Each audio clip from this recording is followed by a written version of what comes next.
to share again about the whys of health reform. Last time we talked about nutrition, but today let's talk about exercise.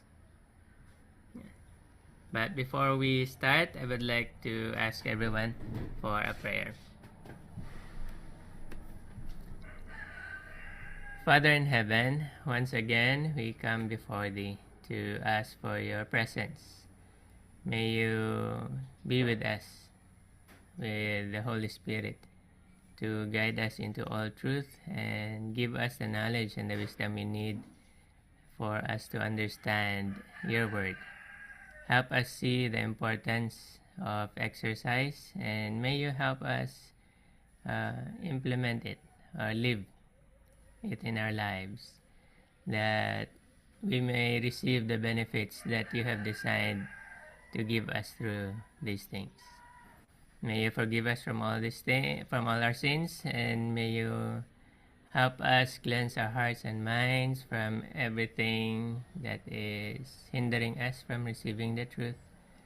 And may You cleanse me also, that the oil that may go through me will be pure and be shared to the people who are listening.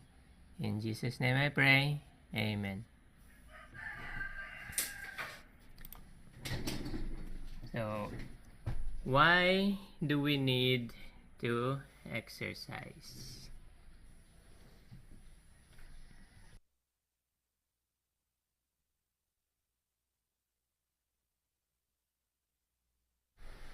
Okay. So, first,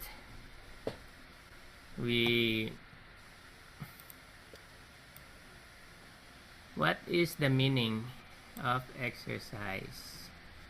Today, using Merriam-Webster's dictionary, exercise means, this is the second meaning, regular or repeated use of a faculty or bodily organ.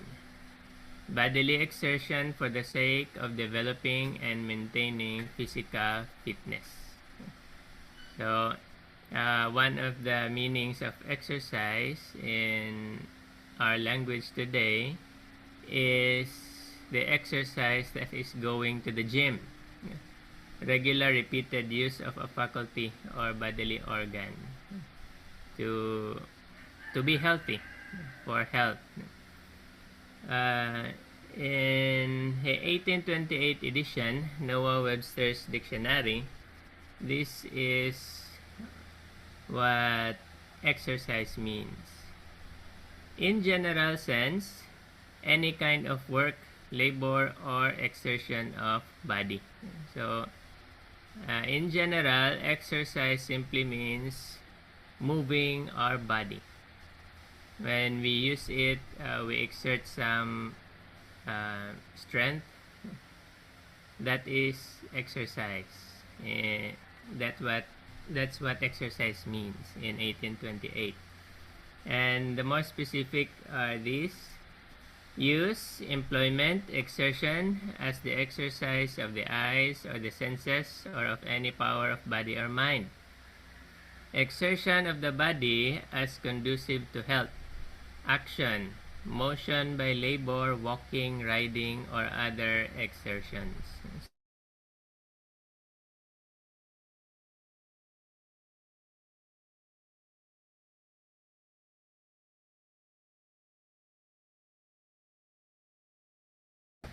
But let's turn to God's Word to have a deeper understanding of what exercise is for. Why do we need to exercise?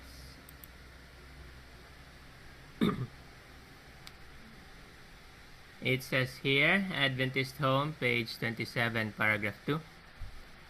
To Adam was given the work of caring for the garden.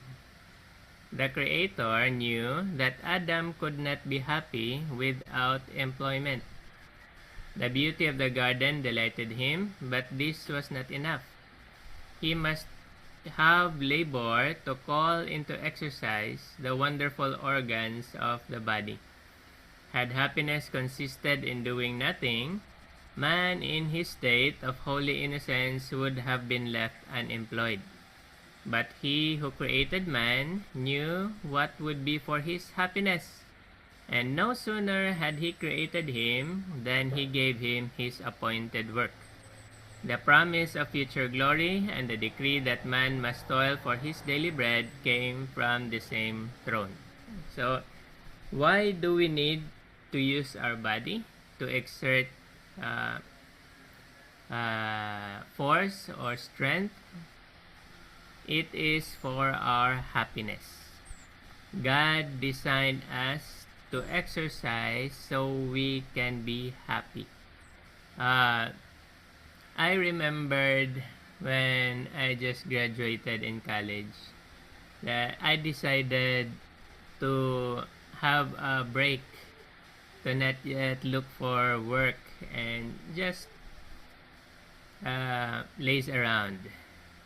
But after 9 months of doing nothing, the thought came to my mind that doing nothing is the hardest work that a man can do.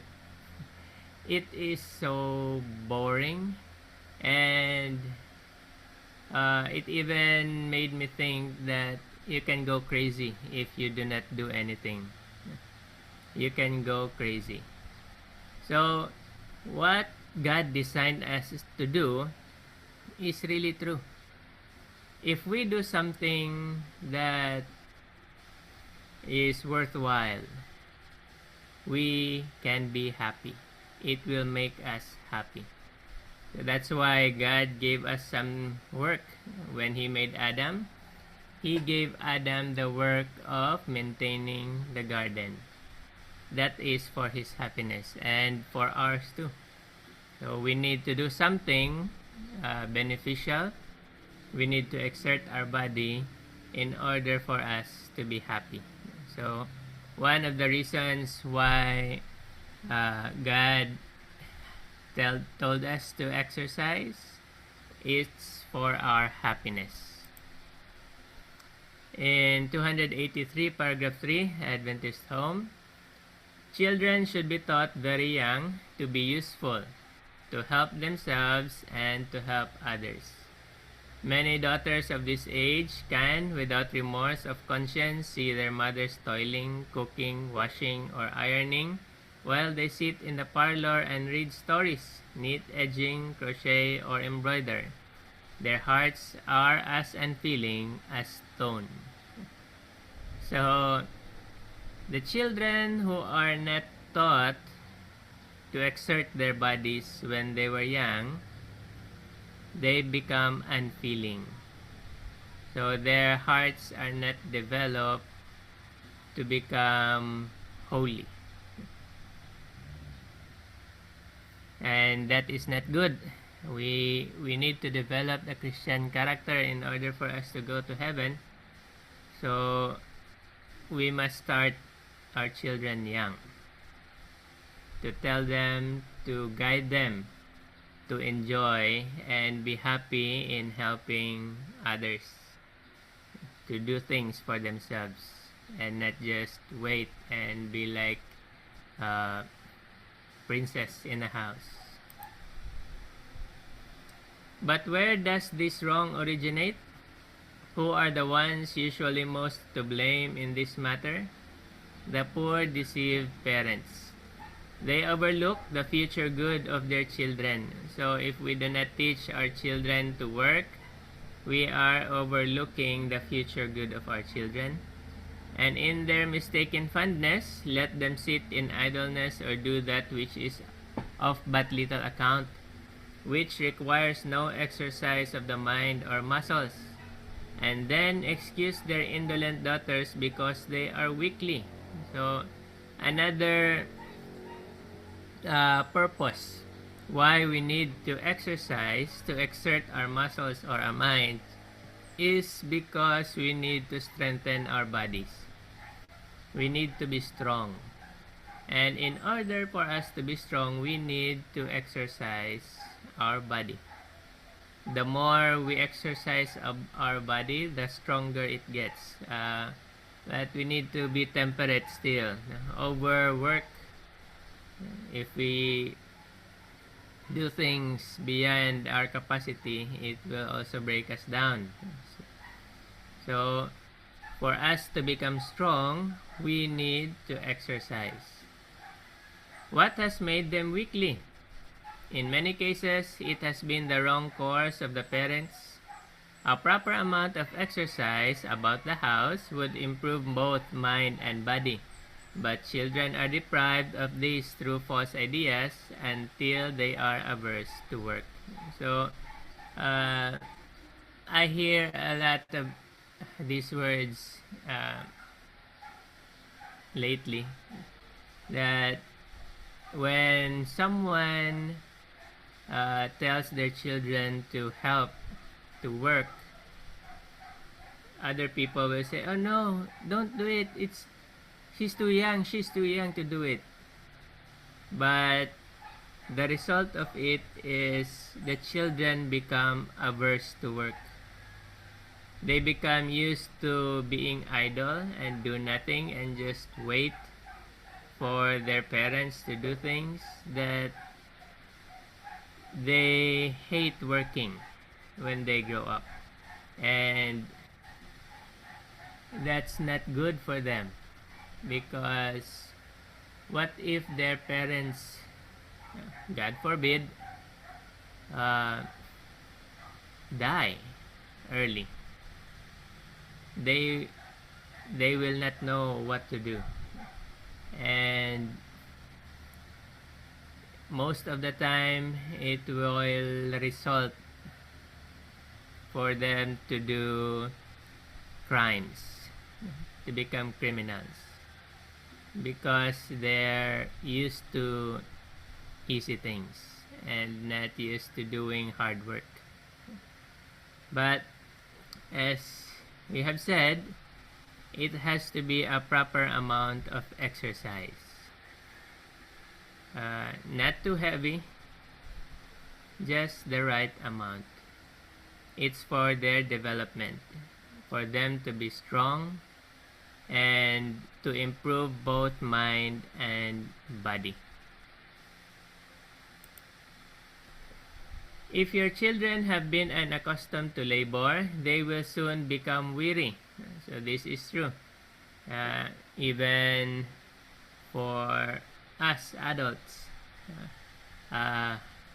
Sadly, I grew up an only boy, and I was not given much work.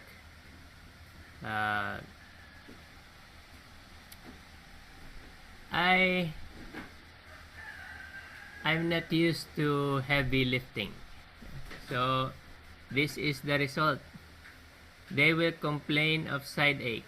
When we exert our bodies, we become we cannot do things much. So very easily we become weary, and we will complain, "Oh, it's so painful here. My back is aching. The shoulders cannot do it anymore.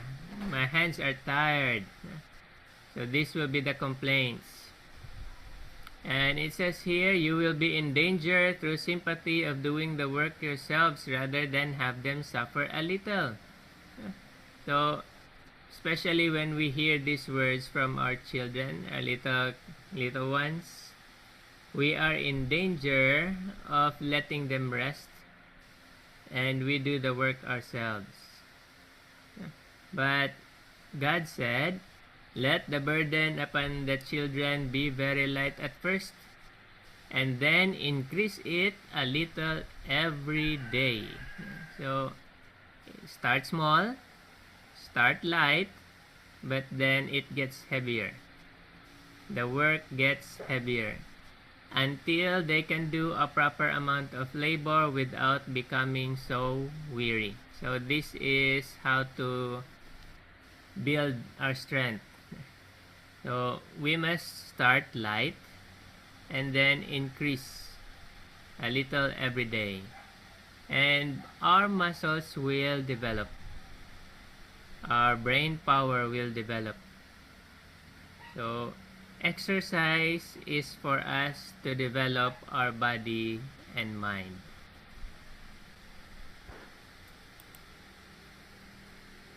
In 284 paragraph 2, I have been shown that much sin has resulted from idleness. So this is one of the reasons why Sodom and Gomorrah became as bad, that God could not take it anymore and sent his wrath upon those cities. One of the reasons is idleness. Since they're so abundant, they think they did not need to work anymore. They did not need to exercise, to exert some strength, to develop their bodies and mind.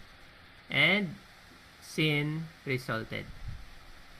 Active hands and minds do not find time to heed every temptation which the enemy suggests. So if we are busy, it is also a protection for us. We are protected from temptation because we are so focused in the things that we are doing that we have no time to listen to Satan's temptations. But idle hands and brains are all ready for Satan to control. So this is the danger. When we are not doing anything, when we are not busy, Satan can easily control us. So this is also one of the purpose why God gave us something to do, so that Satan cannot control us when we are busily doing something worthwhile. The mind, when not properly occupied, dwells upon improper things. So this is the nature of man. When we're not properly occupied, when our mind is idle, it goes to improper things. It goes to think about things that are not beneficial for us. Parents should teach their children that idleness is sin. So we must understand that idleness is sin. Especially our children, we must teach them that doing nothing is sinful. Satan can easily control us when we are not doing anything.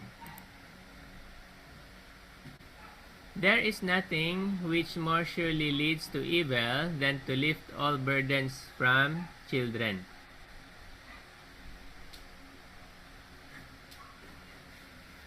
Leaving them to an idle, aimless life, to do nothing or to occupy themselves as they please. So it is an evil thing to let our children do nothing, let them be aimless. That's why we see a lot of aimless people right now. They got used to doing nothing while they were young, and when they get older, they're still aimless. Their life has no meaning for them. The minds of children are active, and if not occupied with that which is good and useful, they will inevitably turn to what is bad. So that's why we really have to guide our kids, especially the little ones. They're not used to, they haven't developed their principles yet. We have to teach them. While it is right and necessary for them to have recreation, they should be taught to work, to have regular hours for physical labor, and also for reading and study. So, still, God teaches us to have a balanced life. It's not all work. There's also some recreation, and there's also time for our minds to develop. We should be learning how to have regular hours for physical and mental improvement. See that they have employment suited to their years and are supplied with useful and interesting books. So, we guide them to do their work, their part of their duties at home, just right for their age, and we give them also something to satisfy their minds.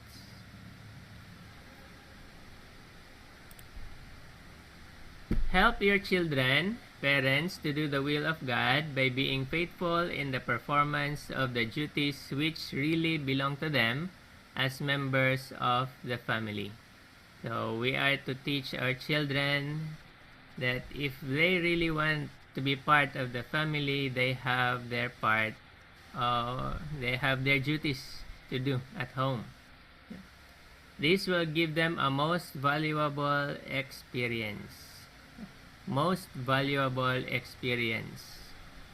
It is very important.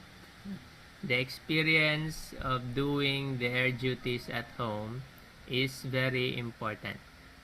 It will teach them that they are not to center their thoughts upon themselves. So, doing some exercise at home, exerting your body, improving your health, is also teaching us not to become self-centered. It will help us to develop our mind the principle of being a blessing to others. It will teach them that they are not to center their thoughts upon themselves, to do their own pleasure, or to amuse themselves.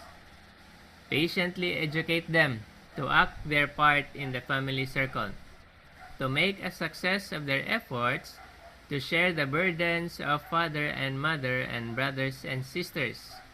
Thus, they will have the satisfaction of knowing that they are really useful. So, doing something as part of the family, exercising our body, is really giving us satisfaction, just as God has designed it to be, to make us happy. It will give us the sense that we are part of the family. It will make our bond stronger in the family. It will make us think that we are useful. There's something for us that we can do to make others happy too.